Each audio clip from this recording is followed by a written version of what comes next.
ॐ नमः संभवाय च मयो भवाय च नमः शंकराय च मयस्कराय च नमः शिवाय च शिवतराय च।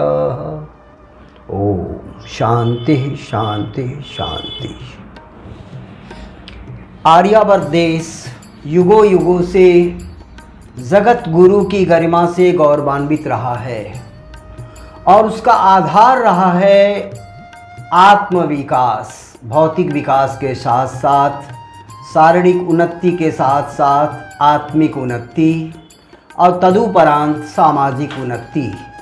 सामाजिक उन्नति से आशय है सार्वभौम का कल्याण, पूरे विश्व का अस्तित्व का, चराचर जगत का महाकल्याण, महाशांति। और शिव का अर्थ ही होता है जिससे मंगल हो, कल्याण हो, शुभ हो। स्वाहा शब्द का अर्थ भी वही है, शुभ हो जा, अच्छा हो जा, भला हो जा, कल्याणकारी हो जा, मंगलकारी हो जा, हितकारी हो जा, यूज़फुल हो जा, प्रोडक्टिव हो जा, प्रोलिफिक हो जा, क्रिएटिव हो जा, पॉजिटिव हो जा, डिमॉन्स्ट्रेटिव हो जा, ग्लोरियस हो जा, ग्रेट हो जा, ग्रैंड हो जा।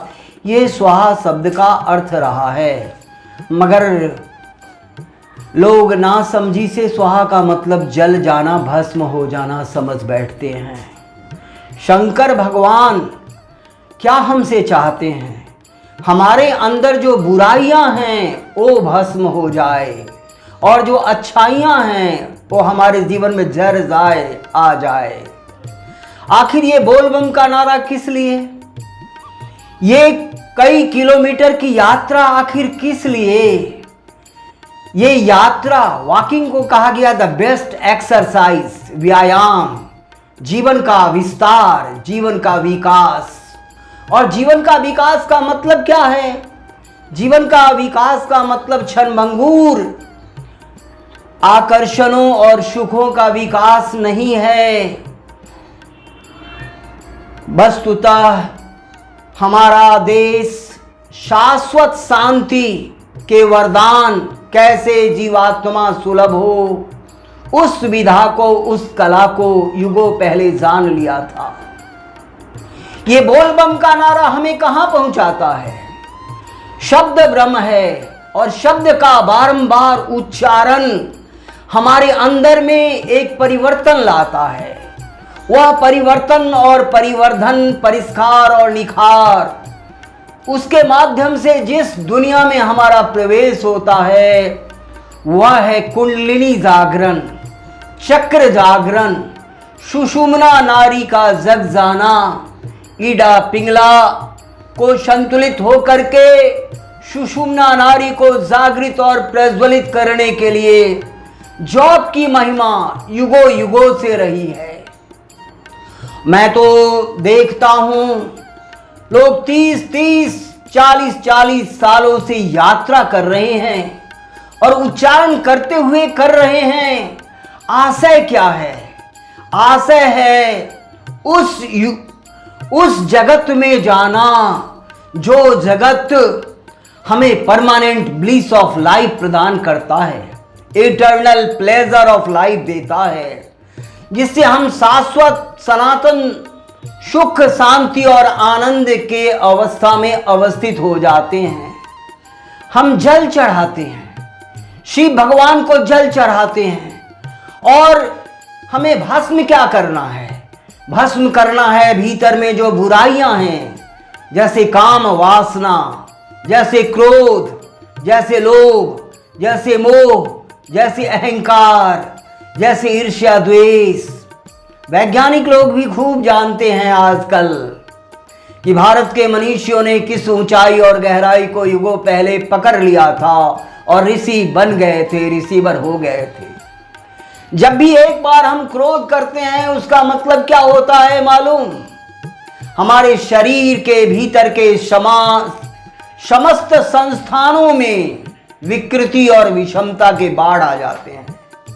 इसी प्रकार से चाहे लोभ की दशा हो या मोह की दशा हो या अहंकार की, ईर्ष्या, द्वेष की दशा हो, बहुत सारे लोगों ने कैंसर के रोग के बहुत सारे कारण जाने हैं, लेकिन सबसे बड़ा कारण क्या है? मल थिंकिंग। शंकर भगवान हमसे क्या चाहते हैं? हमारे अंदर जो मल है, आवरण है, विक्षेप है, ये जो गंदगी है अंतःकरण में, वह धुल जाए, वह साफ हो जाए। और जो ही साफ होगा त्यों ही क्या होगा? परम पावन देव में परमेश्वर का शुभागमन हमारे हृदयाकाश में हो जाएगा। हृदय का द्वार खुल जाएगा, हृदय जगमग जगमग ज्योतिर्मय हो जाएगा। और जल चढ़ाने का आशय क्या है? देखिए, हम कहते हैं क्रोध रहेगा तो आप सोशल वर्कर नहीं बन सकते। क्रोध का अर्थ है पागलपन का दौरा। एक बार क्रोध करने का मतलब है 6 महीना जो साधना की गई वो सब बेकार चली गई। हम जल चढ़ाते हैं शंकर भगवान को, प्रतीक है मगज को शीतल शांत रखो, जलवत शीतल शांत रखो। और हमारा आशय है दुनिया में जो प्यासे हैं, जो तड़प रहे हैं अभाव से, उनके अभाव को पूर देना, प्यास को बुझाना है। जल को डालने का यह आशय है। हमें इन आशयों को और भी बढ़ना पड़ेगा। मन, वचन और कर्म से उस आशय की संपूर्ति करनी होगी कि हमारे चौओर किस प्रकार के प्यासे हैं, किसकी क्या जरूरतें हैं, उन जरूरतों को हम कैसे जोर दे सकते हैं, योगदान दे सकते हैं, ये हमारे मस्तिष्क में आने चाहिए। और तभी हमारे शंकर भगवान खुश हो सकते हैं। भगवान की पूजा क्या है?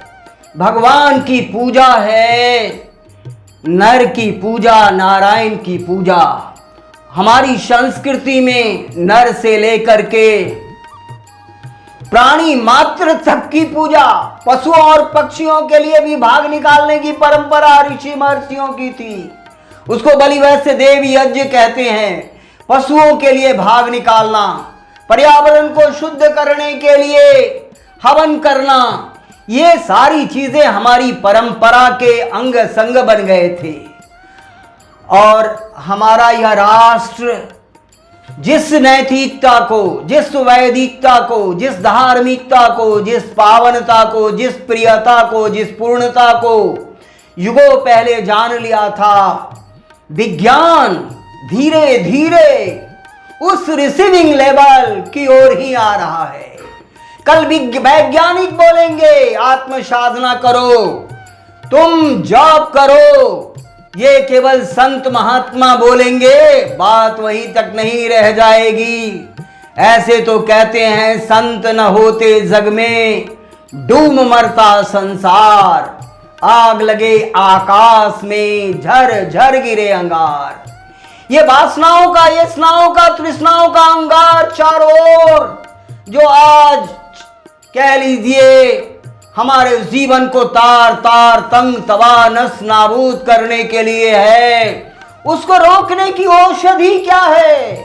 औषधि है सुमिरन, औषधि है नाम जाप, जो बाद में सूक्ष्म जाप का स्वरूप बन जाता है, जिसको अजपा जाप कहते हैं, सहज जाप कहते हैं, आप रूपी जाप कहते हैं। उसी को शूरति कहा गया है। शूरति का मतलब क्या है? शुभम की ओर, सुनहरे की ओर, सुखद की ओर, सुसभ्यता की ओर, सुसंस्कृति की ओर, सुसंस्कार की ओर रमन करना, गमन करना। और इसी रमन और गमन के लिए कहा संघम शरणम गच्छामि, बुद्धम शरणम गच्छामि, धम्मम शरणम गच्छामि। ये सारी प्रक्रियाएं, प्रावधानें हमें कहां ले जाते हैं? हमें ले जाते हैं वहीं जहां कहा स्वामी विवेकानंद ने, हाथ और तलवार में ताकत कहां? ताकत तो है आत्मा में। यह आत्मा का ज्ञान प्राप्त कर लेना संसार का सर्वोपरि ज्ञान है। हम बगलगीर के बारे में तो थोड़ी बहुत जानकारी रख लेते हैं, मगर अपने बारे में सर्वथा बेखबर रहते हैं। ये इतना बड़ा गैप है। एक डॉक्टर अपने शरीर को नहीं जानता, शरीर के संबंध में तो पढ़ा है, जाना है, इलाज भी करता है, बहुतों को स्वस्थ भी किया है, लेकिन अपना शरीर का अध्ययन से वह अनभिज्ञ रह जाता है। कहते हैं उमरिया बीताए गयो प्रभु नहीं चिन्हा। तो प्रभु को पहचानने का यह मार्ग है, यह एक अभ्यास है। इसी को कहते हैं साधो। और साधो क्या साधो? तो अंतर जागरण को साधो, कुंडलिनी जागरण को साधो, सुषुम्ना नाड़ी को जागृत प्रज्वलित कर लो और अनहद में विश्राम करो। अनहद कहते हैं बेहद नाद को, और बेहद नाद उसी को परम संगीत, महानतम संगीत, उत्तमोत्तम संगीत, सर्वोत्तम संगीत, महत्तम संगीत, उसी महत्तम सर्वोत्तम उत्तमोत्तम संगीत को परम संगीत कहते हैं। और उसी का नाम ओम है, जो बैलेंस की, संतुलन की परमावस्था, चरमावस्था है, और वो हमें मृत्युंजय अवस्था में ले जाता है। तो ये जप हमें कहाँ ले जाएगा? जप हमें प्राणायाम भी है, और प्राण का जहां पर आयाम होता है वहां पर रक्त प्रवाह पर भी असर पड़ता है, तमाम नब्ज नारियों पर असर पड़ता है। इसलिए जप की महिमा युगों युगों से धराधाम पर विद्यमान रही है, और आज आने वाला वैज्ञानिक जगत कल कहेगा आए थे हरि भजन को ओटल लगे कपास। ये ओटल लगे कपास की मूर्खता से बचो, और इस सावन मास में जो श्रवण की जो शु महिमा है, दिव्य श्रवण में जाओ, दिव्य घ्राण में जाओ, दिव्य स्पर्श करो, दिव्य रस का पान करो, दिव्य पथ पर चलो। हम सब कहते हैं जिस गली में तेरा घर न हो बालू माँ, उस गली से हमें गुजरना नहीं। जो डगर तुझ तक जाती न हो, उस डगर पे हमें जाना नहीं। शंकर भगवान मैं तेरी राह से बेरान हूं, तेरे पथ पर जीवन को अर्पित समर्पित न्यौछावर करके मोक्षगामी प्राज्ञ जीवन को प्राप्त करूं। परमात्मा की ऐसी आशीष हम सब पर हो, और जहां चाह है वहां राह है। कहते प्रार्थना तो पर्वतों को भी हिला देती है, प्रार्थना से अहंकार का भी नाश हो जाता है, और जिस लक्ष्य को लेके प्रार्थना की जाती है उसमें प्रोत्साहन होता है।